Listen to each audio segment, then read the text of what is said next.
Ang amoy ng sambagita at insenso ay bumabalot sa hangin, mabigat at mapait, tulad ng sapot ng kalungkutan na nakakulong sa bawat sulok ng silid.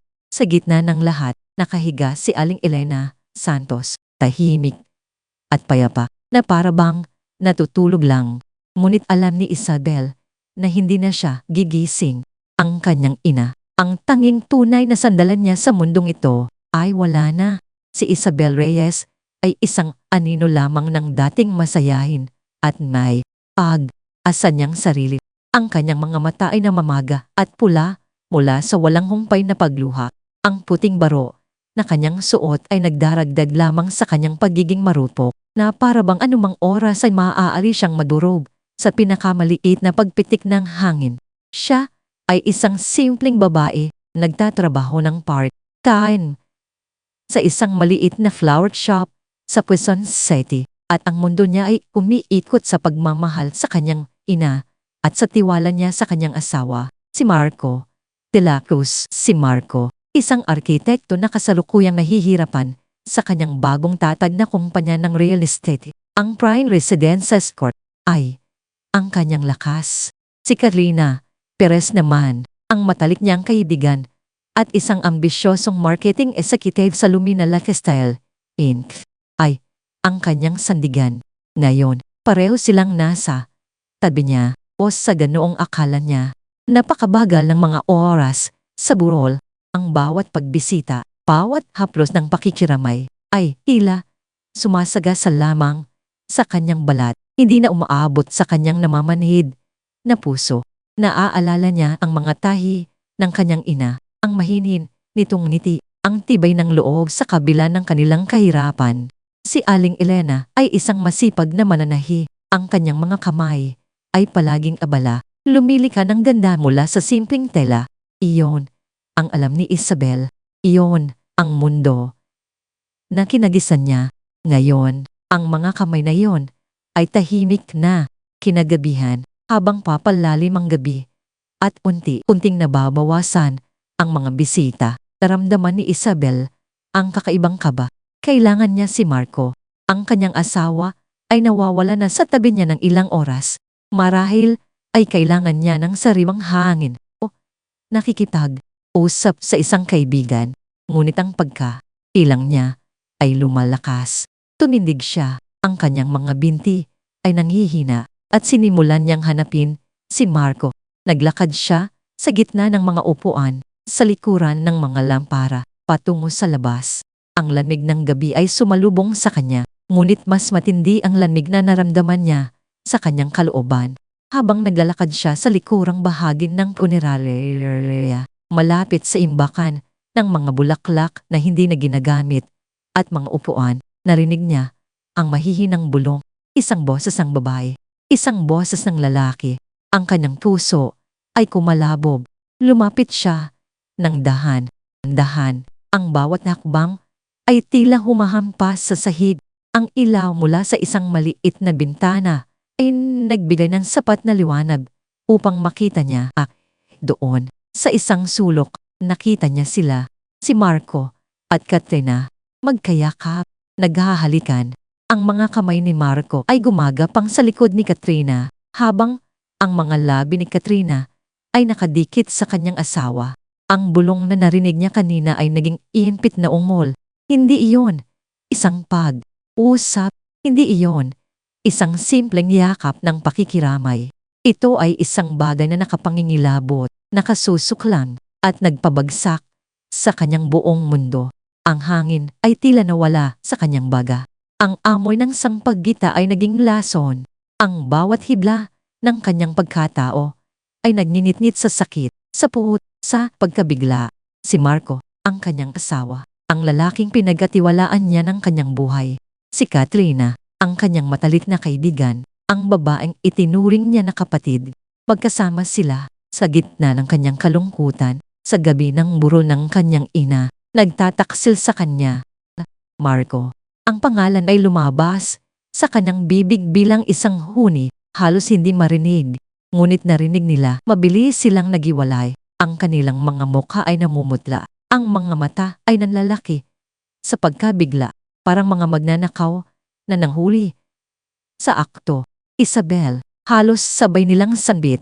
Ang tinig ni Marco ay parang gago, puno ng pagkataranta. Ang kay Katrina ay gulat at takot. Hindi niya sila pinansin. Ang kanyang mga mata ay puno ng luha, ngunit hindi ito luha ng kalungkutan sa pagkamatay ng ina. Ito ay luha ng matinding sakit dan pagkabila, pagkadurog ng buong pagkatao. Pakiramdam niya ay nilalamon siya ng dilin, ng lamig. Ang kawalan ng pag-asa, bigla, may umalingaw-ngaw sa kanyang isipan. Isang bagay na sinabi ng kanyang ina bago ito pumanaw. Isang envelope, isang coded message. Huwag kang magtitiwala sa kahit sino, lalo na sa mga pinakamalapit sa iyo. Noon, inakala niya na sadyang mapaghinala lang ang kanyang ina. Dahil sa katandaan, ngayon, ang bawat salita ay bumabalik sa kanya na tila isang hula. Ang kanyang ina, alam ni Aling Elena, ang kasamaan sa mga taong pinagkakatiwalaan ni Isabel. Hindi na niya matandaan kung paano siya nakabalik sa loob.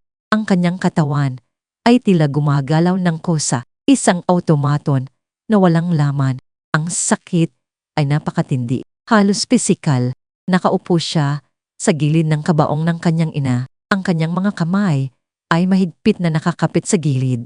Ina, ulong niya. Ang kanyang tinig ay halos hindi marinig. Bakit mo inayaan mangyari ito? Ngunit sa halip, nagalit sa kanyang ina. Ang matinding pait ay naramdaman niya sa sarili niya. Ang kanyang inosente, mapagtiwala ang puso, ay nagdala sa kanya sa pagkawasak. Ilang araw matapos ang libing na kung saan ay nanatili siyang tahimik at matigas tulad ng isang reboldo. Natagpuan niya ang sarili na nakaharap sa isang bagong realidad. Ang kanyang ina ay nilibing at kasama nito ang kanyang tiwala sa kanyang asawa at kaibigan. Ang kanyang apartment ay tila isang piktan at ang bawat sulok ay nagpapaalala sa kanya ng mga kasinungalingan. Kailangan niyang umalis, kailangan niyang lumayo. Ngunit bago pa niya isipin ang pagtakas, naaalala niya ang envelope. Ito ay nakatago sa ilalim ng isang lumang libro sa kanyang aparador, kung saan sinabi ng kanyang ina na hanapin niya ito kapag dumilim na ang lahat. Tumilim na nga. Pinuksan niya ang sobre. Ang kanyang mga kamay ay nanininig. Sa loob, isang susi at isang maliit na papel na may nakasulat na ilang numero at isang pangalan ng bangko. Makati Central Bank at T. Placal, Mendoza. Mayroon ding isang liham na sulat. Kamay ng kanyang ina. Isabel, anak, alam kong marami kang tanong. Huwag kang magtitiwala sa kahit sino. Hanapin mo si Raquel. Siya ang magpapaliwanag. Mahal kita, anak. Ang mga salitang iyon ay nagbigay ng kakaibang lakas kay Isabel. Sa gitna ng kanyang pagkasila, mayroon pa rin sinulid ng pag-asa ang kanyang ina. Kahit sa kanyang pagpanaw, ay nag-iwan ng isang landas para sa kanya. Kailangan niyang sundin ito. Kinabukasan, sa isang maiit at maalikabok na umaga sa Makati, matapos ang ilang oras na paglalakbay mula sa Quezon City, narating ni Isabel ang Makati Central Bank. Isang matangkad at profesional na gusali, malayo sa mga pamilyar na kalye ng kanyang tahanan. Ang kanyang puso ay kumalabog habang binabanggit niya ang pangalan ni Tati Raquel Mendoza sa receptionist. Ilang sandali pa, isang lalaki ang lumabas upang salubungin siya. Si Ate Raquel Mendoza. Siya ay may edad na 50 anyos. Ang kanyang buhok ay may bahid na ng uban, ngunit ang kanyang tindig ay tuwid at ang kanyang mga mata ay matalin, puno ng kabaitan at katalinuhan. Nakasuot siya ng malinis na suit at may dalang isang portfolio. Miss Reyes, ako si Raquel Mendoza, sabi niya. Ang kanyang tinig ay malumanay, ngunit may autoridad. Pumunta ka na, inaantay na kita. Ikinagulat ni Isabel ang kanyang pagiging kalmado. Parang alam na nito ang kanyang pinagdadaanan. Sumunod siya kay Raquel sa isang pribadong opisina. Malaki ang opisina, mayaman sa mga libro at dokumento. Ang hangin ay sariwa, iba sa amoy ng punerarya. Nagpahatid ng mensahe si Aling Elena sa akin na kapag dumating ka na, simula ni Rafael, siguraduhin kong maipapaliwanag ko ang lahat sa iyo. Inabot niya kay Isabel ang isang serye ng mga dokumento at isang kopya ng isang testamento. Si Aling Elena, ang iyong ina. Siya ay hindi lamang isang mananahi. Isabel, napakunot ang noo ni Isabel. Ano po ang ibig ninyong sabihin? Ang tunay na pangalan ng iyong ina ay Elena Alcantara. Pagpapatuloy ni Rafael, ang kanyang mga mata ay nanatiling kalmado habang nakatingin sa reaksyon ni Isabel. Siya ay ipinanganak sa isang pamilyang mayaman at makapangyarihan, ang pamilyang Alcantara. Ngunit dahil sa isang marinding hindi pagkakaunawaan at paghihimagsik, itinakol siya ng kanyang pamilya. Itinago niya ang kanyang tunay na pagkatao upang protektahan ang kanyang sarili at nang maglaon. Ikaw, biglang umikot ang mundo ni Isabel. Elena Alcantara, ang kanyang ina, itinakwil ng isang mayamang pamilya. Lahat ng kanyang alan ay isang kasinungalingan. Hindi po totoo yan, pulong ni Isabel. Ang kanyang boses ay nanghihina. Ang aking ina ay isang simpleng mananahi. Wala siyang pamilya, kundi ako. Ngumiti si Rafael, isang malungkot na ngiti. Iyan ang kanyang pinili upang mabuhay ng payapa. Ngunit sa likod ng kanyang tahimik na buhay, bilang isang mananahi, siya ay bumuo ng isang imperyo. Ipinakita ni Rafael ang mga dokumento. Ang pangalan ng isang korporasyon ay nakasulat sa itaas, Viridia Holdings. Si Aling Elena ang nagtatag at CEO ng Viridia Holdings. Paliwanag ni Rafael, isang malaking konglomerate na may mga interes sa teknolohiya, renewable energy, logistics, at real estate. Itinayo niya ito mula sa wala sa pamamagitan ng kanyang sariling talino at pagpupunyagi. Matapos siyang itakol ng mga Alcantara, ang bawat salita ay tumatagos sa puso at isipan ni Isabel, ang isang mananahi na lumikha ng isang imperyo. Ang kanyang ina na tahimik na nagtatago ng ganoong kalaking lihin.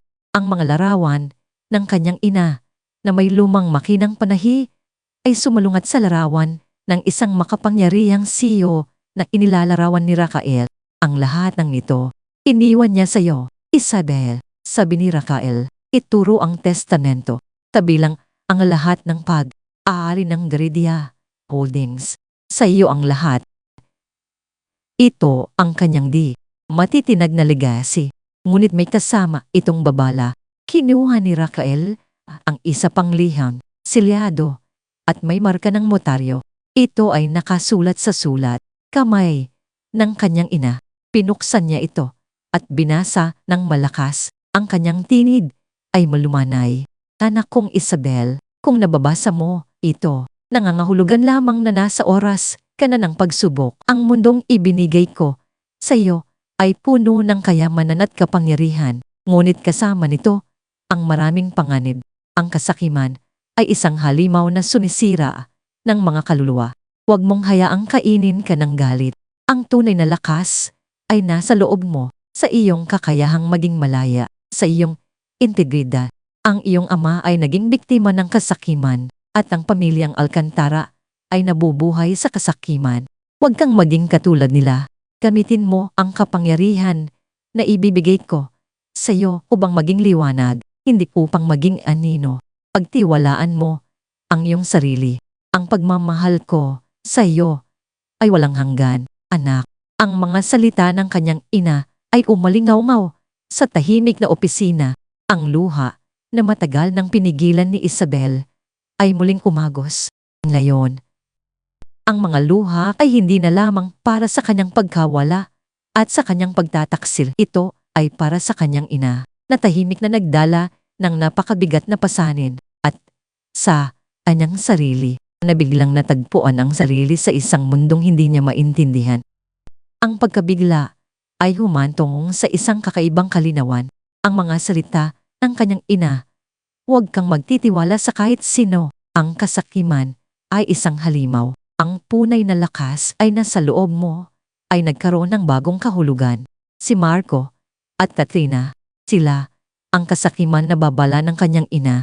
Sila ang mga pinakamalapit sa kanya na hindi niya dapat pinagtatiwalaan. Ang isang apoy ay nagsimulang sumiklab sa kanyang kalooban.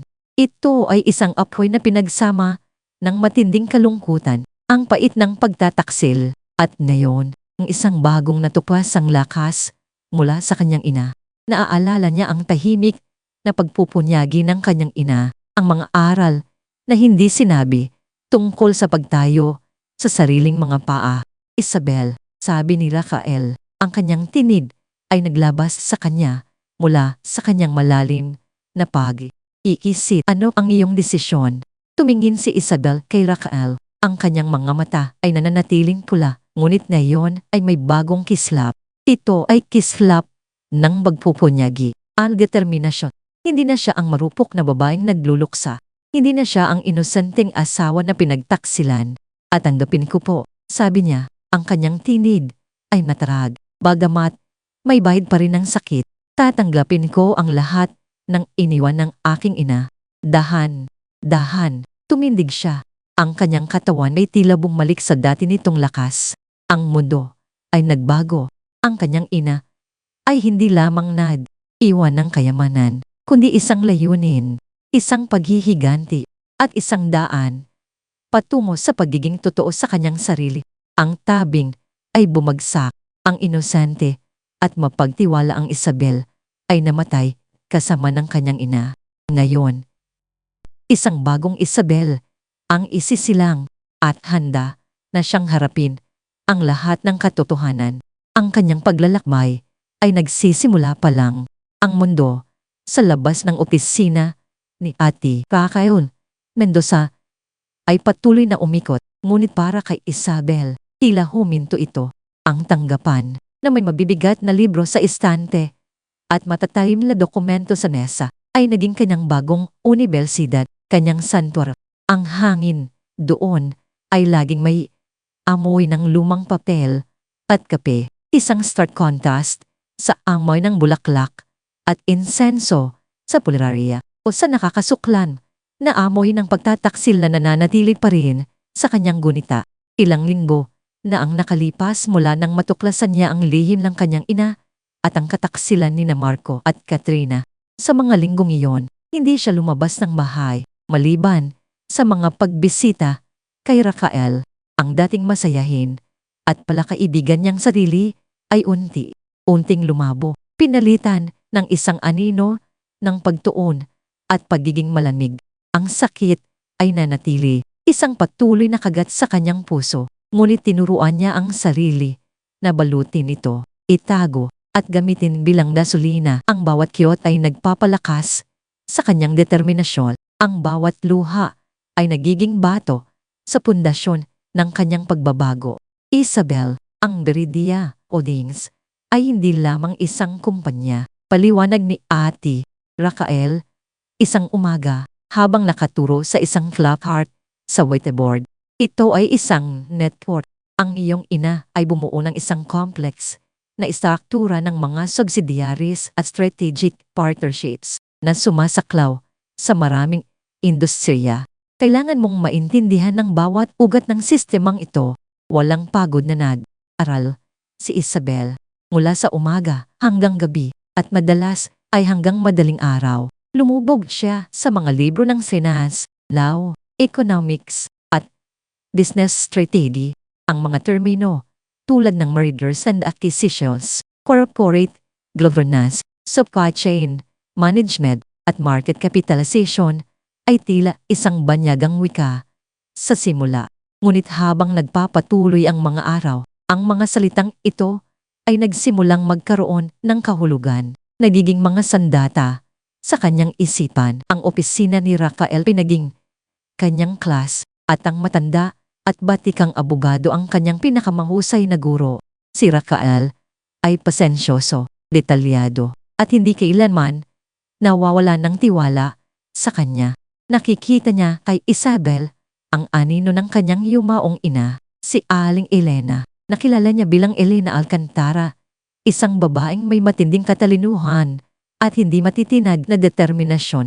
Hindi lang ito tungkol sa mga numero. Isabel, payo ni Rafael, isang hapon, habang nagpapahinga sila mula sa kanilang pag-aaral.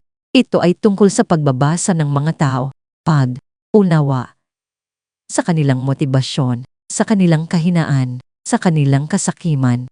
Ang mga salitang yon ay tumatak sa isipan ni Isabel. Kasakiman, ito ang nagtulak kina Marco at Katrina. Ito ang nagpukaw sa kanilang pagtataksil at ito rin ang magiging dahilan ng kanilang pagbagsak. Ang kanyang pisikal na anyo ay nagbago rin. Ang dating simpleng kasuotan ng isang flower shop assistant ay pinalitan ng mas profesional at eleganteng mga damit na pinili ni Rafael at ng kanyang bagong stylist. Ang kanyang buhok na dati simple lang na nakalugay ay ngayon ay maayos na nakatali o nakabon. Ang kanyang mga mata, bagaman may bahid pa rin ng kalungkutan, ay mas matalas, mas may kumpiyansa. Ang kanyang tindig ay tuwid, ang kanyang mga galaw ay mas sinasadya, mas may bigat. Ang boses niya na dati malumanay at halos bulong ay ngayon ay mas matatag, mas malinaw. Hindi na siya ang Isabel Reyes na madaling dayain, madaling saktan. Siya ngayon ay isang puwes na kailangang bigyan ng atensyon. Ang iyong ina ay nag-iwan ng isang detalyadong master plan, sabi ni Rafael na inabot sa kanya ang isang makapal na folder. Ito ay naglalaman ng kanyang mga research sa mga posibleng target na kumpanya para sa social expansion ng Viridia. Kabilang na ang Prime Residences, Pat Luminalaya Style. Pumilis ang tibok ng puso ni Isabel. Narito na ang sandali kung saan ang kanyang mga pangarap ng pagbabangon ay magiging isang konkretong plano. Walang pag-aalinlangan, walang emosyon, kundi purong kalkulasyon. Ikinulong niya sa pinakamalalim na bahagi ng kanyang puso ang sakit at galit. Ngayon, ang kailangan niya ay focus at disiplina. Ang plano ay hindi isang biglaang paghaharap. Ito ay isang dahan, sistematikong pagwasak, isang paghigpit ang lubid sa leeg hanggang sa mawalan ng hininga ang kanyang mga kalaban. Para kay Marco at sa kanyang Prime Residences Corp. Ang Prime Residences ay maliit Isabel, paliwanag ni Rafael. Nakadepende ito sa mga pautang sa bangko, sa mga investor at sa mga lupa na nito. Ang kahinaan nito ay ang kanyang financial stability at ang kanyang reputasyon. Nagsimula si Isabel sa pamamagitan ng iba't ibang subsidiaries ng Viridia Holdings na gumawa ng mga hakbang ay hindi direktang nagpapahiwatig ng kanyang presensya. Una, ang Viridia Real Estate, isang subsidiary na nakatuon sa development, ay nagsimulang aktibong lumawak sa mga aksyon ng lupa.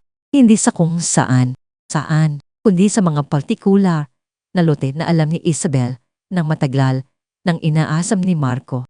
Sa bawat action, lumalabas ang isang kinatawan ng Viridia na may mukhang seryoso at may dalang alok na mas mataas ng bahagya kaysa sa pinakamataas na alok na kaya ni Marco. Hindi ko maintindihan, ate. Nandosa, reklamo ni Marco sa kanyang sariling abogado habang nakatayo sa isang tanggapan ng auction na puno ng pagkadismaya. Laging may mas malaking bidder. Sino ba ang Viridia Holdings na yan? Hindi ko pa naririnig ang pangalan nila sa industriya natin. Hindi alam ni Marco. Ang Viridia Holdings ay matagal nang gumagalaw sa ilalim ng lupa. Tahimik na nagtatayo ang kanyang network at si Isabel ang nagtatakda ng bawat galaw. Hindi lang ito sa lupa. Ang Viridia Materials, isa pang subsidiary, ay nagsimulang bilhin ang mga manhwa, supplier ng simento, pakal, at iba pang materyales sa konstruksyon.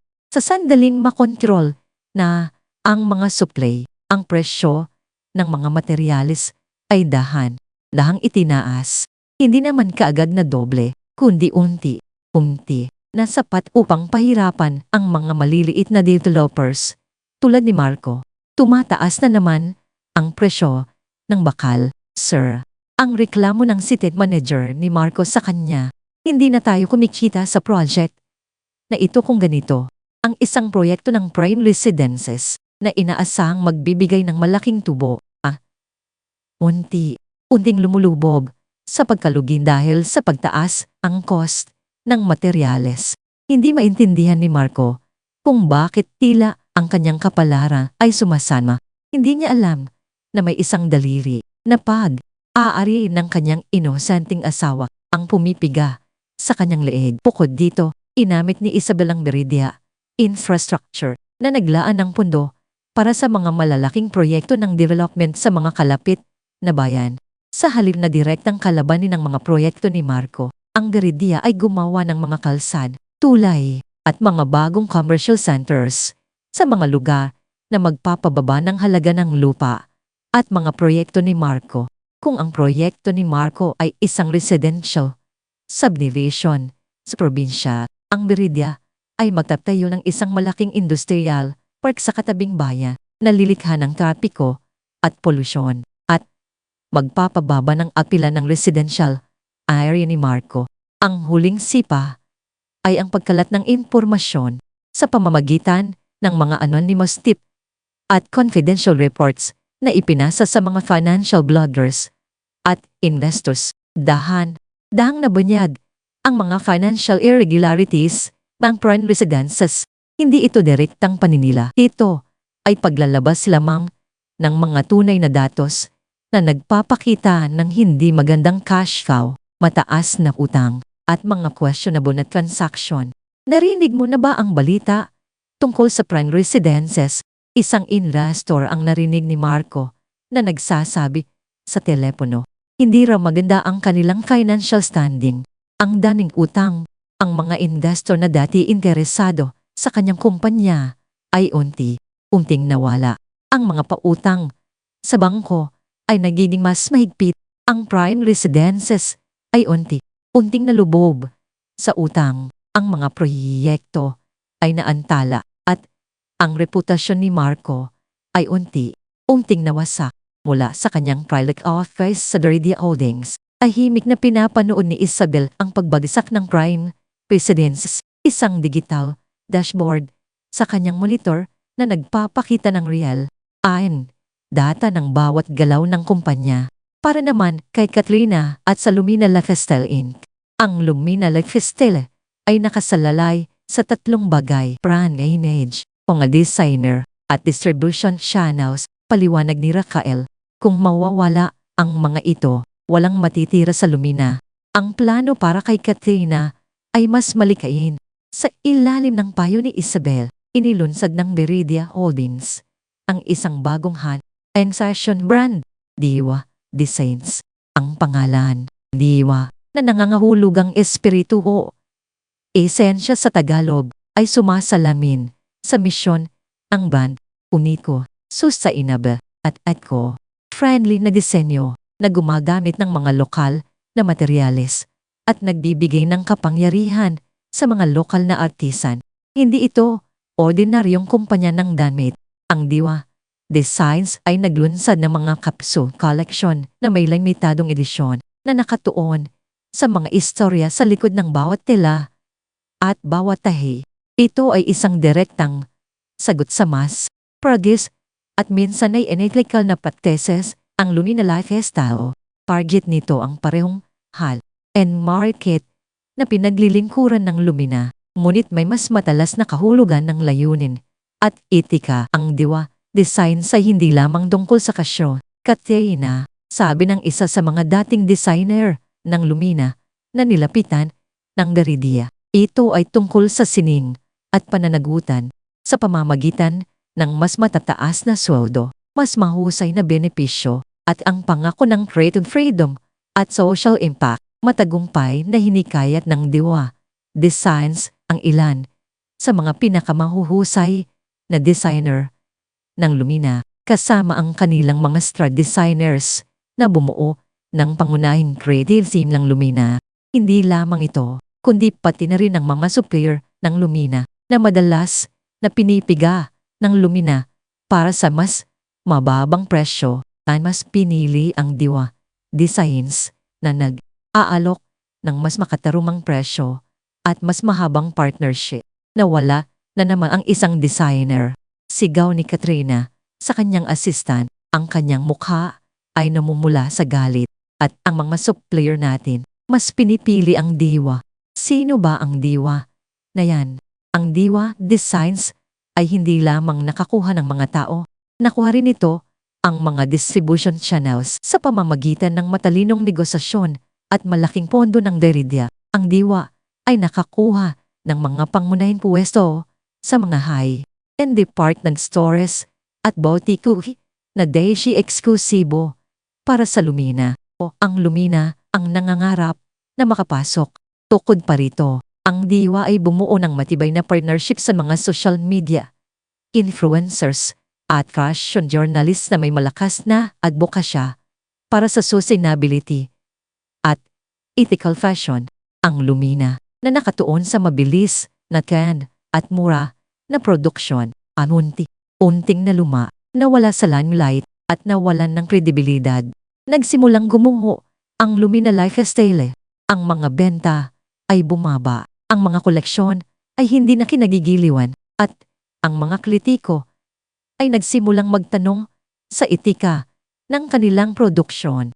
Si Katrina, na dati isang ambisyosong marketing executive na pinapangarap ng kanyang sarili sa tuktok ng mundo ng fashion, ay ngayon ay nalulunod sa mga problema ng kumpanya. Habang unti-unting nagagana ang pagbagsak ng prime residences at Lumina lifestyle, ang relasyon ni Marco at Katrina ay nagsimulang magpakita ng mga lamat.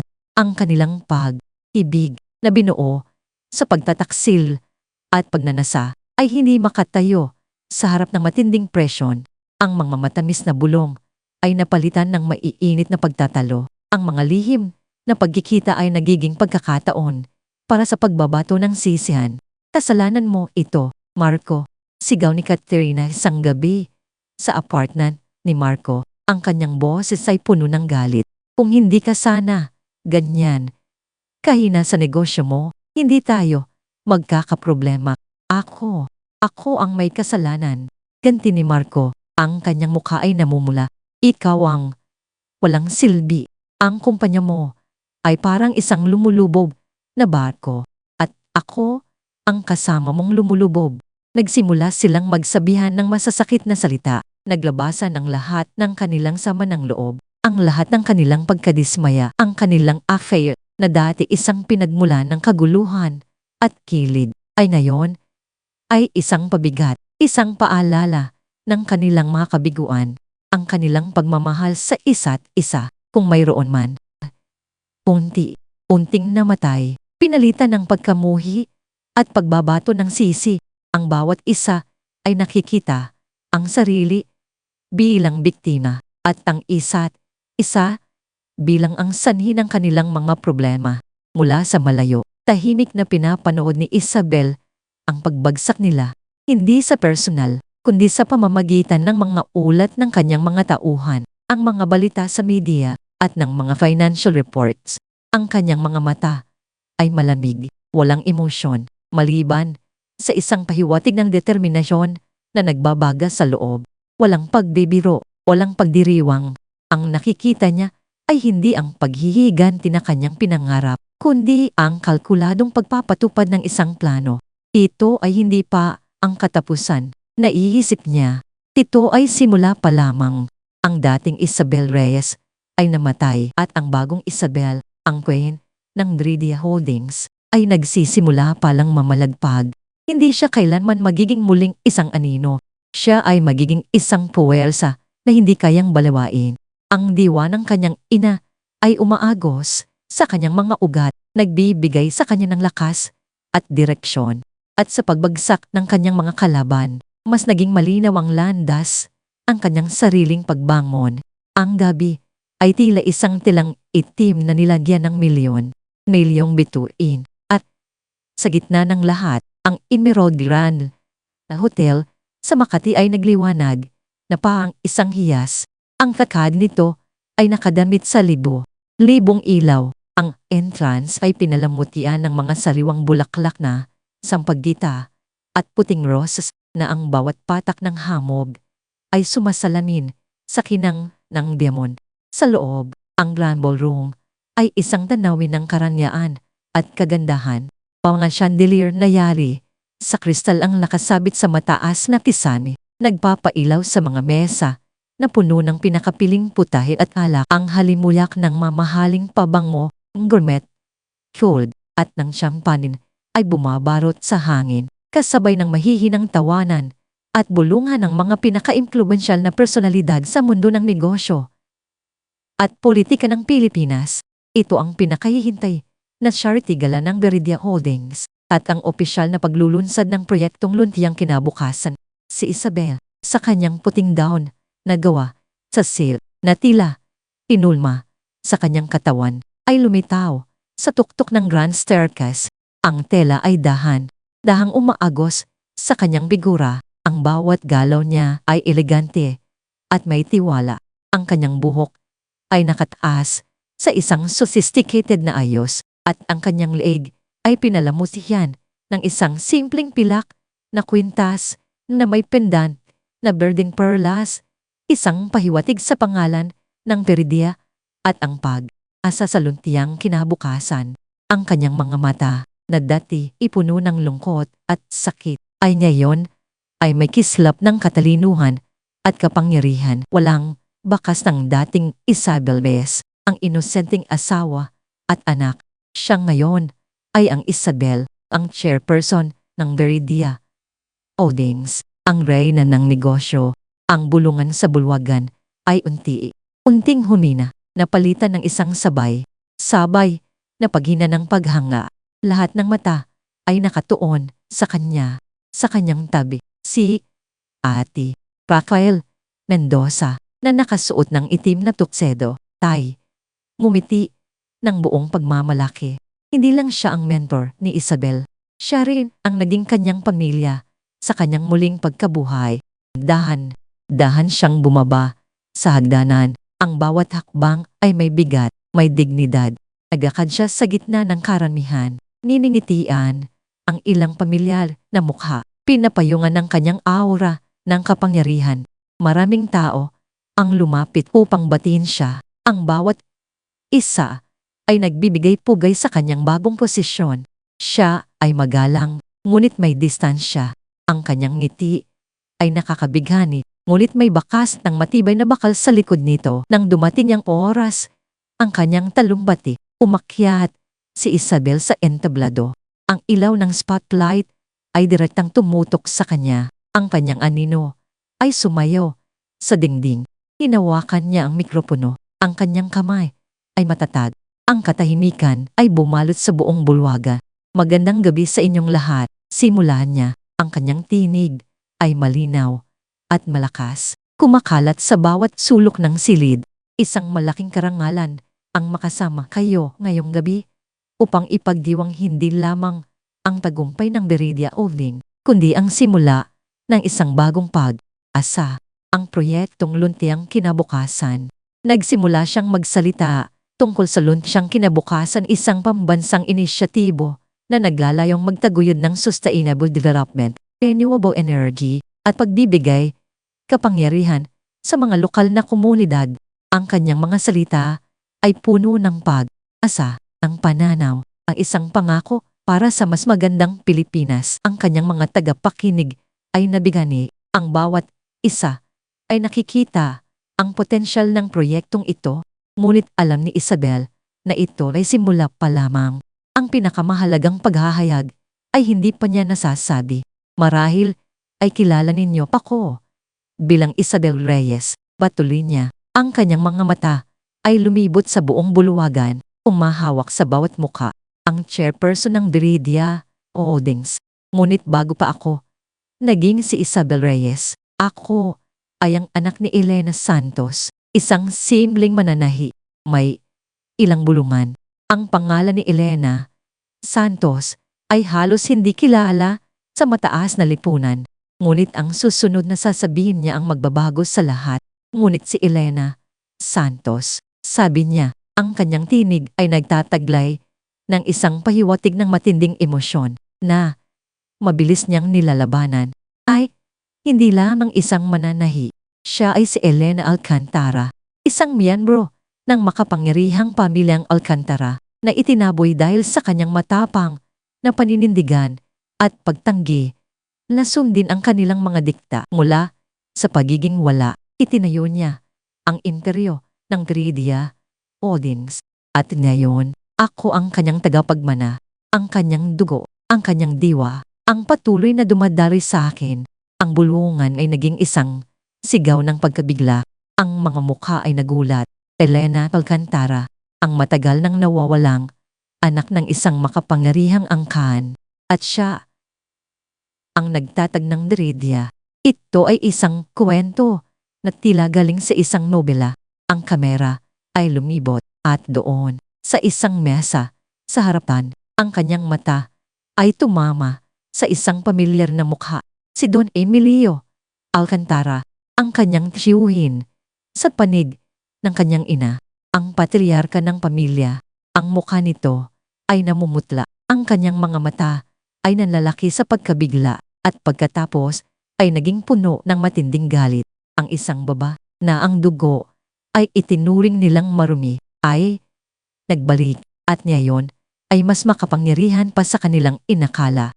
Ang kanyang presensya ay hindi lamang isang paghahayag.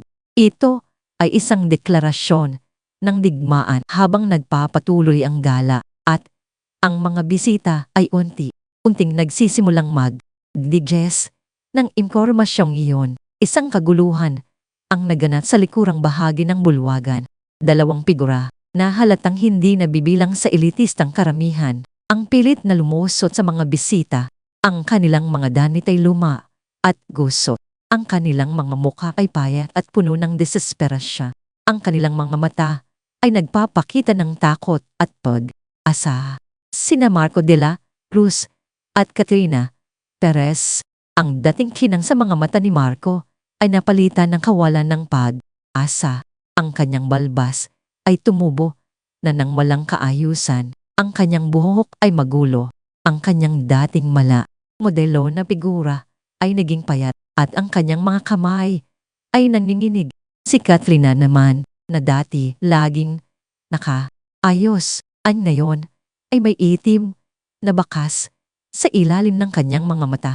Ang kanyang may kiop ay hindi pantay at ang kanyang damit ay malinaw na isang lumang design ng lumina na hindi na kinagigiliwan. Ang prime residences ay tuluyan ng bumagsak at ang Lumina Lifestyle ay nagdeklara ng bangkarota.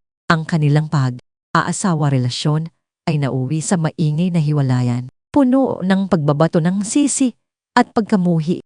Isabel, Isabel, sigaw ni Marco. Ang kanyang tinig ay halos maiyak. Habang pilit siyang nilalapitan ng mga gwardiya. Isabel, kailangan namin ng tulong mo. Pakiusap, Isabel, dagdag ni Katrina. Ang kanyang boses ay naninginig. Patawarin mo kami, hindi namin sinasadya. Narinig ni Isabel ang kanilang mga tinig. Ramdam niya ang mga tingin ng mga bisita na nagtataka kung sino ang mga istorobong ito. Isang kakaibang kalmado ang bumalot sa kanya. Ito ang sandali na pinakahihintay niya. Ang sandali kung kailan, pagkatapos ng lahat ng sakit at pagtataksil, ay makakaharap niya ang kanyang mga nagkasala. Sumenya siya sa mga gwardya na hayaan silang lumarat. Ang dalawa ay lumapit sa kanya. Ang kanilang mga mata ay nagmamakaawa. Hindi pa rin lubos na nakikilala ang babaeng nasa harapan nila. Nakikita nila ang isang makapangyarihang negosyante, hindi ang inosenteng Isabel Reyes na kanilang niloko. Isabel, ikaw ba? Yan, nanginginig na tanong ni Marco, hindi makapaniwala. Isabel, tumingin sa kanila. Isang ngiti ang lumitaw sa kanyang labi. Hindi ito isang ngiti ng init o ng awa. Ito ay isang ngiti ng kapangyarihan ng isang taong ganap ng nagwagi. Isang ngiti na nagkukubli ng matinding kalaman sa sarili at kalayaan. Oo, Marco, ako ito, sagot niya. Ang kanyang boses ay malumanay, ngunit may lakas na nagpaparamdam ng panginginig sa dalawa. Isabel Reyes, ang kanilang mga mata ay nanlaki sa pagkabigla at takot. Ang dating inosenteng asawa at kaibigan ay ngayon ay isang diyosa ng kapangyarihan na nakatayo sa isang pedestal na hindi nila kailanman kayang abutin. Isabel, patawarin mo kami. Pakiusap ni Katrina, ang kanyang luha ay nagsisimula ng umagos. Nagkamali kami. Pakiusap, igin mo kami ng isa pang pagkakataon. Tulungan mo kami. Isang nakakapanindig, palahibong katahimikan ang bumalot sa kanilang paligid. Ang mga mata ng lahat ng bisita ay nakatuon sa Pinatawad ko na kayo, sabi ni Isabel. Ang kanyang boses ay puno ng kapangyarihan, ngunit walang emosyon. Sa katunayan, nagpapasalamat ako sa inyo. Dahil sa inyo, natuklasan ko ang tunay kong lakas. Dahil sa inyo, natuklasan ko ang diwa na iniwan ng aking ina sa akin. Ang kanyang mga mata ay nanatiling malamig, ngunit ang nakaraan ay nakaraan. At ang relasyon natin ay bahagi na ng nakaraan. Tumingin siya sa mga gwardya. Samahan ninyo sila palabas. At siguraduhin ninyong hindi na sila makakapasok muli. Isabel, pakiusap, sigaw ni Marco. Habang hinihila siya ng mga gwardya, huwag mong gawin ito. Ngunit hindi na siya pinansin ni Isabel. Binanood niya ang paghila sa kanila palabas. Ang kanilang mga sigaw ay unting humina. Ang kanilang mga mukha ay puno ang matinding kahihiyan at pagkatalo. Isang hininga ng kaluwagan ang naramdaman ni Isabel. Ang isang pahina ay tuluyan ng nabuksan. Ang sugat na dala ng kanilang pagtataksil ay tuluyan ng gumaling. Hindi sa pamamagitan ng gait o pot, kundi sa pamamagitan ng pagpapalaya. Ang kanyang dating buhay ay tuluyan ng naiman. Ngunit hindi pa tapos ang lahat. Sa pinakaharapan, si Don Emilio Alcantara ay nakatingin sa kanya. Ang kanyang mga mata ay nagbabaga. Ang mga veins sa kanyang leeg ay umusbong. Ang kanyang mga kamao ay nakakulong sa ilalim ng mesa. Hindi niya matanggap ang kanyang nakita. Isang Alcantara na itinaboy ay nagtatad ng isang imperyo na ngayon ay nagdedeklara ng kapangyarihan. At ang kanyang anak, isang babae na walang karanasan, ang nangangahas na hamunin ang kanilang minanang kapangyarihan. Para kay Don Emilio, ang pagkabuhay muli ni Elena sa pamamagitan ni Isabel ay isang insulto. Ito ay isang direktang banta sa kanyang buong pamana. Ang Alcantara, ang Udmoni, ang tradisyonal na kapangyarihan na matagal nang naghahari sa halos bawat aspeto ng lipunan. Ang Viridia o Dings, sa ilalim ng isang kabataang babae na may dugo ng isang itinakwil, ay isang bagong puwersa na kailangan niyang durugi bago pa ito lumakas. Nang matapos ang gala at ang mga bisita ay nagsimulang umalis, nagpatawag si Don Emilio ng isang biglaang pulong sa kanyang mga pinagkakatiwalaang tauhan. Ang kanyang opisina ay madilim. Tanging ang ilaw ng buwan ang nagbibigay liwanag sa kanyang matigas na mukha. Hindi ko hahayaang sirain ng babaeng iyan ang lahat ng pinaghirapan ng ating pamilya. Pulong niya, ang kanyang tinig ay malamig at puno ng pagbabanta. Elena Alcantara, she, my half-brother emperor, but she is gone. And her daughter, Isabel Reyes, is just a child playing with fire. Nagsimula ang mga atake. Una, sa pamamagitan ng media, ang mga pahayagan at mga balita sa telebisyon na lihim na kontrolado ng pamilyang Alcantara ay nagsimulang maglabas ng mga artikulo na nagtatanong sa background ni Isabel. Tinawag siyang Nurlaiche, inakusahan ng kawalan ng karanasan at kahit na nagtanong sa moralidad ng kanyang inang si Elena Alcantara na pinipilit na ang kanyang itinakwil na status ay dahil sa mga katiwalian. Ipininta nila ang Garridia bilang isang kumpanya na mabilis na lumago sa dudang paraan na may mga lihim na agenda. Garridia Odins, isang bagong dambuhala o isang bahay na gawa Sa baraha, isang headline ang nakita ni Isabel sa isang morning newspaper. Ngumiti siya. Expected. Hindi lamang ito sa media. Sinimulan din ni Don Emilio ang mga financial attack. Gumamit siya ng mga shell companies na lihim na pag-ari ng Alcantara Group upang unting bilhin ang maliliit na porsyento ng shares ang mga subsidiary ng Viridia. Hindi ito sapat upang makontrol, ngunit sapat upang magkaroon ng pahiwatig ng impluwensya at makapagdulot ng kaguluhan sa mga shareholder meetings. Bukod dito, ginamit din ni Don Emilio ang kanyang impluwensya sa politika. Nagpasa siya ng mga labis sa Kongreso upang magtulak ng mga bagong regulasyon sa industriya ng renewable energy at teknolohiya, mga industriya kung saan nangunguna ang Viridia. Ang mga regulasyong ito ay tila inosan sa simula, ngunit ang mga fine print nito ay malinaw na naglalayong pahirapan ng Viridia. Nagkaroon din ng mga environmental concerns na biglang lumitaw sa mga lugar kung saan may mga proyekto ang Viridia nang humantong sa mga delay at pagtaas ng gastos. Isang araw, habang nakaupo si Isabel sa kanyang executive office, ang kanyang mga mata ay nakatuon sa isang digital map na nagpapakita ng lahat ng operasyon ng Viridia Holdings sa buong bansa. May mga pulang tuldok na nagsimulang lumitaw sa mapa na nagpapahiwatig ng mga problema na nag-ugnay sa mga pag-atake ni Don Emilio. Mukhang nagsisimula na ang laro. Isabel, sabi ni Ate Pakael na nakatayo sa likod niya, ang kanyang tinig ay seryoso. Hindi nag-aksaya ng panahon si Don Emilio. Umigop si Isabel ng kanyang kape. Ang amoy ng kape ay nagbigay ng kaunting ginhawa. Alam ko, inasahan ko na ito. Sinabi sa akin ng aking ina na ang kasakiman ay isang halimaw. At si Don Emilio, siya ang pinakamatinding halimaw sa lahat. Nilingon niya si Rafael. Ang kanyang mga mata ay puno ng determinasyon. Ngunit hindi niya alam kung sino ang kinakalaban niya. Ang aking ina ay nag-iwan ng higit pa sa Viridia Holdings. Nag-iwan siya ng mga amas, mga sekreto, at isang diwa na hindi kayang durugin ng kahit sinong Alcantara. Ang isang file na may markang legacy ay nakapatong sa kanyang desk. Ito ay naglalaman ang mga personal na tala, ang kanyang ina, mga impormasyon tungkol sa mga lihim na transaksyon ng pamilyang Alcantara, ang mga koro at mga bahid sa kanilang malinis na pangalan. Hindi lamang ito para sa pagtatanggol. Ito ay para sa pag-atake.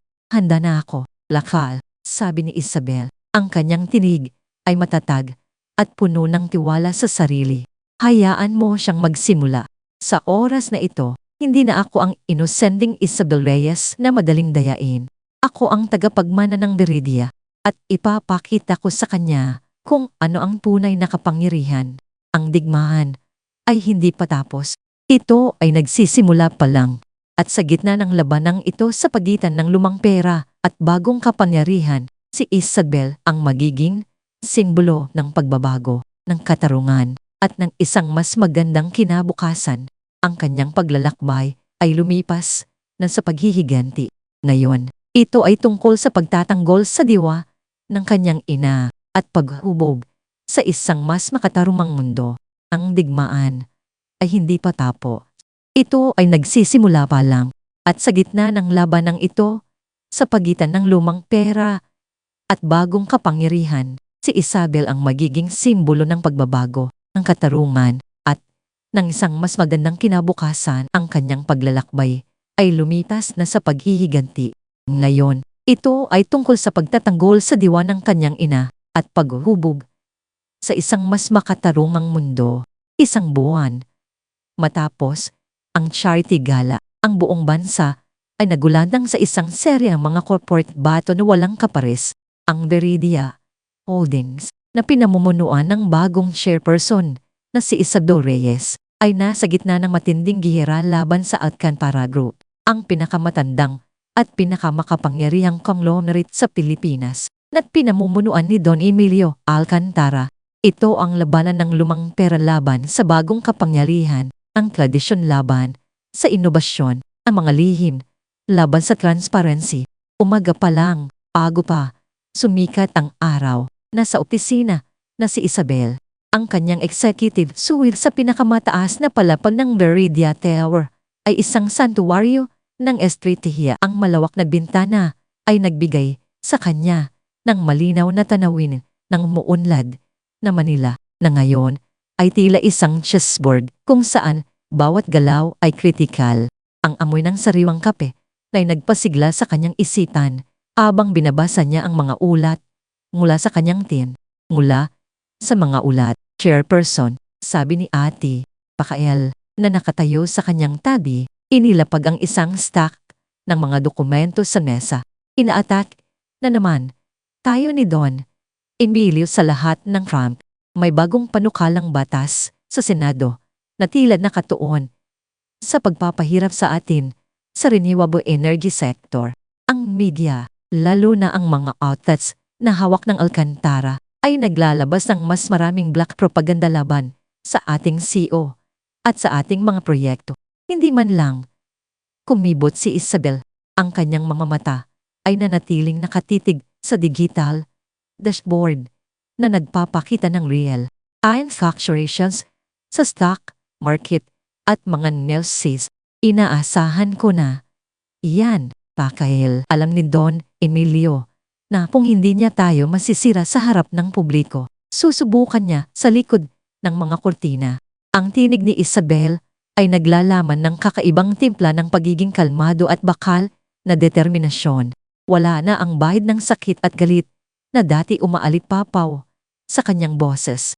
Sa halip, ang narinig ni Raquel ay ang tinig ng isang pinuno na handang harapin ang anumang hamon.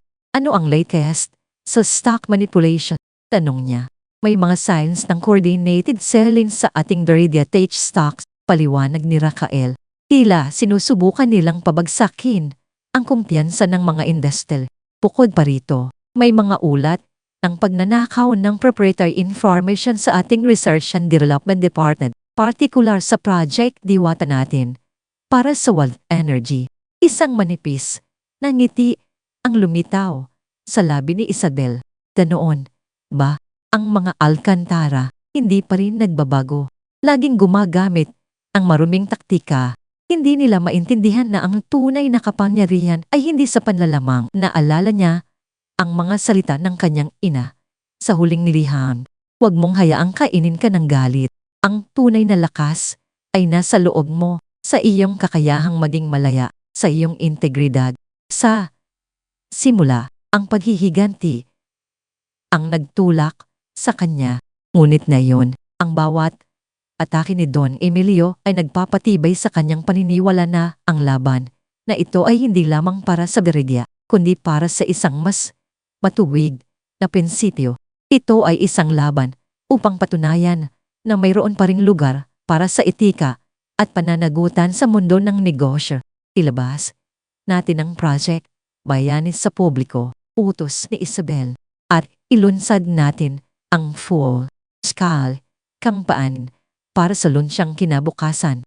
Gumawa tayo ng public statement na nagdedetali ng bawat sentimo na gagamitin natin at bawat komunidad na makikinabang. Hindi natin kailangan ng black propaganda para lumaban. Ang transparency ang dating sandata. Ang Project Bayani ay isang inisyatibo ng Veridia na naglalayong magbigay ng micro loans at training sa mga maliliit na negosyante sa mga rural na lugar, kasabay ng pagpapatayo ng sustainable farming communities. Ito ay isang direktang pagpapakita ng bagong pera, ang paggamit ng yaman para sa kapakinabangan ng marami, sa halip na pagkuha ng mas marami para sa iilan. Ang kaibahan sa Alcantara Group na kilala sa pagtatayo ng mga mamahaling subdivision at malls para sa mga mayayaman ay kapansin-pansin. Para naman sa atake sa media, ginamit ni Isabel ang Veridia Media, isang relatively new subsidiary na nakatuon sa investigative journalism at fact-checking. Sa halip na gumanti ng black propaganda, ang Veridia Media ay naglatala ng mga research na artikulo na nagpapaliwanag sa tunay na layunin ng Viridia, nagpapabulaan sa mga mamaling impormasyon at nagpapakita ng konkretong epekto ng kanilang mga proyekto sa buhay ng mga ordinaryong Pilipino. Ang ating depensa ay ang ating integridad. Pero kahit, sabi ni Isabel, ang kanyang mga mata ay nanunungkit ngayon. Oras na para sa opensiba. Mula sa kanyang desk, inuha ni Isabel ang isang makapal na folder na may nakasulat na legacy sa kanyang sariling sulat. Kamay. Ito ang mga tala at ebidensya na inipon ng kanyang ina, si Aling Elena, sa loob ng maraming taon. Mga lihim na transaksyon, mga banta sa mga maliliit na negosyante, mga paglabag sa kapaligiran, at mga korupsyon na kinasasangkutan ng ilang politiko na hawak ng Alcantara. Ang kanyang ina ay hindi lamang isang visionary. Siya ay isang master strategist na may nakatagong layunin. Handa na ba ang ating koponan para sa pagdinig sa Senado? Tanong ni Isabel. Handa, chairperson. Sagot ni Rafael. Ang kanyang tinig ay may bahid ng pagkasabik. Ang testimonya ng mga dating empleyado ng Alcantara, ang mga dokumento mula sa legacy folder, at ang mga financial records na nakuha natin sa pamamagitan ng ating mga forensic accountants ay kumpleto na. Sigurado ako na hindi kakayanin ng Alcantara ang bagsik ng ating ebidensya. Ang pinakahihintay na araw ay dumating. Ang Senate session hall ay puno ng tao. Ang mga media network ay naaposisyon na. Ang mga kamera ay nakatutok sa upuan ng mga testigo. Ang pagdinig ay nakatuon sa panukalang batas na naglalayong baguhin ang regulasyon sa renewable energy na halatang idinisan nyo upang pahirapan ang mga bagong manlalaro tulad ng Viridia at paboran ng mga traditional energy companies na hawak ng Alcantara. Si Don Emilio Alcantara sa kanyang puting barong Tagalog na gawa sa pinakamahal na fabric ay nakaupo sa isang mesa kasama ang kanyang team ng mga abogado. Ang kanyang mukha ay seryoso, ngunit may bahid ng pagtitiwala sa sarili. Sa kabilang banda, si Isabel na nakasuot ang eleganteng business suit ay tahimik na nakaupo sa tabi ni Ate Rafael. Ang kanyang composure ay kapansin. Sa kabila, ang matinding pressure, nagsimula ang pagdinig sa pagpapakilala sa panukalang batas. Matapos ang ilang oras ng pagtatanong sa mga eksperto at mga kinatawan ng Alcantara, tumating ang turno ni Isabel. Chairperson Reyes, sabi ni Senador Garcia, ang Presiding Officer, mayroon ka bang nais sabihin patungkol sa panukalang batas na ito at sa mga alegasyon laban sa Viridia Holdings? Tumindig si Isabel. Ang kanyang mga mata ay tuwid na nakatingin kay Don Emilio, isang pahiwatig ng kanyang dating ina. Ang tila nagliliwanag sa kanyang mukha. Magandang araw po, Senador. Mayroon po. Ngulit bago ko po ipaliwanag ang aming posisyon sa panukalang batas na ito, nais ko po munang bigyang linaw ang ilang issue na may kaugnayan sa tunay na motibo sa likod ng paggawa nito. Ang bulungan ay nagsimula sa loob ng bulwagan. Tila may ibang agenda si Isabel. Ang Viridia Holdings ay itinayo sa prinsipyo ng transparency at inobasyon. Patuloy ni Isabel, nagsusumikap kaming magbigay ng malinis na enerhiya at mga solusyon na makakatulong sa ating mga komunidad. Ngunit tila ang aming pag-unlad ay isang banta sa mga taong matagal nang naghahari sa ating ekonomiya. Mga taong gumagamit ng kanilang impluwensya at kayamanan upang ipagsawalang pahala ang kapakanan ng karamihan. Ang mga mata ni Don Emilio ay nanlaki.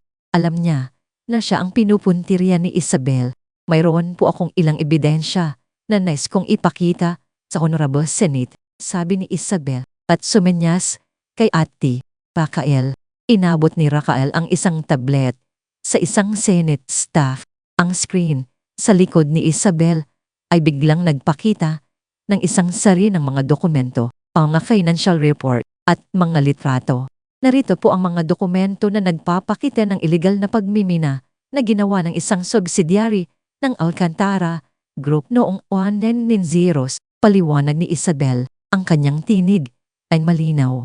Ang pagmimina na ito ay nagdulot ng matinding pinsala sa kalikasan, nagpasira sa mga kabuhayan ng mga mangingisda at magsasaka at pinatahimik ang mga biktima sa pamamagitan ng panggigipit at suhol. Ang mga record na ito ay inipon ng aking ina, si Elena Alcantara, na nooy pinilit na itago ang katotohanan.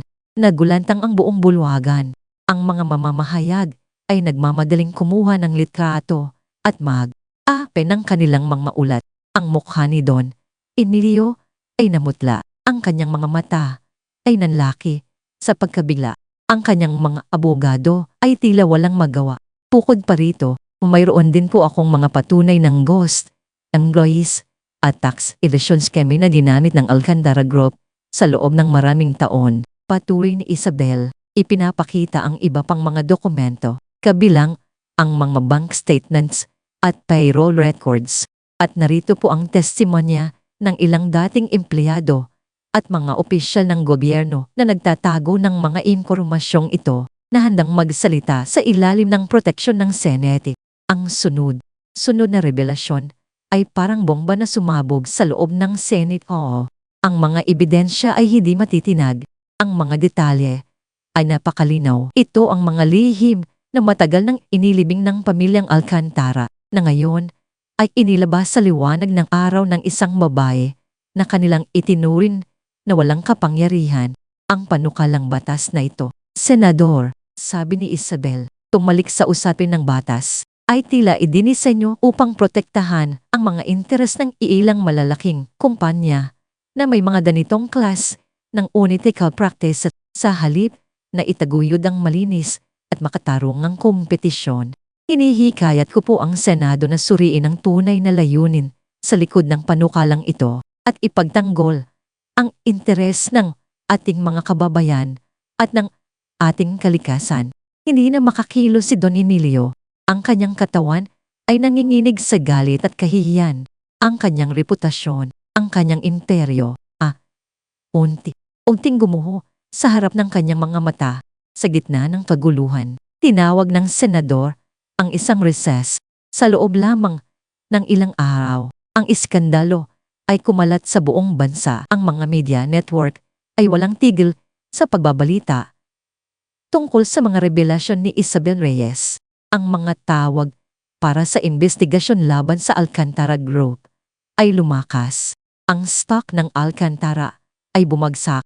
Ang mga opisyal na kasabwat ay nagsimulang magsisihan sa isa't isa sa ilalim ng matinding pressure mula sa publiko at gobyerno. Walang nagawa si Don Emilio kundi magbitil sa kanyang posisyon bilang chairman ng Alcantara Group at harapin ang mga kasulaban sa kanya. Ang kanyang pagbagsak ay hindi lamang sa negosyo kundi sa kanyang pagkatao. Matapos ang malaking tagumpay, hindi naramdaman ni Isabel ang inaasahan niyang matinding kasiyahan ng paghihiganti. Mayroon ng pagkakontento, ngunit hindi ito ang galit na nagtutulak sa kanya sa simula. Sa halip, isang pakiramdam ng kapayapaan at kalinawan ang bumalot sa kanya. Naalala niya ang mga salita ng kanyang ina. Huwag mong hayaang kainin ka ng galit. Ang tunay na lakas ay nasa loob mo, sa iyong kakayahang maging malaya, sa iyong integridad. Gamitin mo ang kapangyarihan na ibibigay ko sa iyo upang maging liwanag, hindi upang maging anino. Ang laban-laban kay Don Emilio ay hindi paghihiganti. Ito ay pagtatanggol sa diwa ng kanyang ina. Ito ay pagtatanggol sa isang mas matubig na mundo. At ngayon, oras na para gamitin ang kapangyarihan na yon para sa tunay na layunin. Ang luntiyang kinabukasan ay naging higit pa sa isang proyekto ng Veridia. Ito ay naging isang pambansang kilusan. Sa pamumuno ni Isabel, ang Veridia Holdings ay nagtatag ng mga solar farms sa mga liblib na komunidad na nagbibigay ng kuryente sa mga bahay at eskwelahan na dati walang aksas. Naglunsad din sila ng mga sustainable agriculture programs na nagtuturo sa mga magsasaka ng mga bagong teknolohiya at pamamaraan upang mapalago ang kanilang mga pananim nang hindi sinisila ang kalikasan. Ang mga kabataan ay binigyan ng scholarship sa mga kurso sa teknolohiya at renewable energy. Pinibigyan sila ng pagkakataong maging bahagi ng bagong henerasyon ng mga lider. Isang araw, pumisita si Isabel sa isang fishing village sa Palawan na dating nahihirapan sa aksas sa malinis na tubig. Ngayon, sa tulong ng Diridia, mayroon na silang filtration system na pinapagana ng solar energy. Nakita niya ang mga bata na masayang naglalaro. Ang kanilang mga magulang ay mumiti habang nagtatrabaho sa kanilang mga komunidad. Isang matandang babae ang lumapit sa kanya, hinawakan ng kanyang kamay at nagsabi, "Salamat po, Maan Isabel. Binigyan ninyo kami ng pag-asa." Sandaling iyon, naramdaman ni Isabel ang isang malalim na pakiramdam ng katuparan na hindi kailanman naibigay ng yaman o kapangyarihan. Ito ang tunay na diwa ng kanyang ina, ang pagmamahal sa kapwa, ang pagiging ilaw. Si Isabel Reyes ay hindi na lamang ang tagapagmana ng Diridia. Siya ang gumawa ng sarili niyang diwa, isang leader na may malalim na pag-unawa sa kapangyarihan at responsibilidad nito. Ang Diridia Holdings, sa ilalim ng kanyang pamumuno, ay hindi lamang isang korporasyon. Ito ay isang instrumento ng pagbabago, ng pag-asa, at ng isang mas magandang hinaharap para sa Pilipinas. Ang kanyang mga desisyon ay hindi na lamang nakatuon sa tubo, kundi sa epekto nito sa lipunan at sa kalikasan. Isang gabi, matapos ang isang matinding linggo ng trabaho, natagpuan ni Isabel ang kanyang sarili sa isang tahimik na tuktok ng burol sa Tagaytay. Ang simoy ng hangin ay sariwa at ang tanawin ng Manilaskilan sa malayo ay nakakamangha. Ang mga matatangkad na gusali ng Diridia Holdings ay nagliwanag sa dilim, simbolo ng kanyang pagbangon at ng di matitinag na diwa ng kanyang ina. Ipinikit niya ang kanyang mga mata at isang imahe ng kanyang ina ang lumitaw sa kanyang isipan. Si Aling Elena na nakaupo sa harap ng kanyang lumang makinang panahi na may isang maliit na ngiti sa kanyang labi. Naalala niya ang mga huling salita ng kanyang ina, "Mahal kita, anak." Ang mga luha ay dahang dumaloy sa kanyang pisngi. Ngunit ngayon, ang mga luha ay hindi na luha ng sakit o galit. Ito ay luha ng kapayapaan, ng pasasalamat, at ng pag-ibig. Nahanap niya ang kanyang sarili. Nahanap niya ang kanyang layunin. Naging liwanag siya, tulad ng nais ng kanyang ina. Isang matamis na ngiti ang lumitaw sa kanyang mga labi. Isang ngiti na nagmumula sa pinakamalalim na bahagi ng kanyang kaluluwa. Isang ngiti na puno ng kapayapaan, ng lakas ng loob, at ng matinding pagmamahal. Si Isabel Reyes ay hindi na isang anino ng nakaraan. Siya ay isang bagong simula, at ang kanyang diwa ay magpapatuloy tulad ng walang katapusang agos ng hangin sa Tagaytay na nagbibigay buhay sa lahat ng kanyang hinahawakan. Nilikha niya ang kanyang sariling diwa at ito ay mananatili magpakailanman.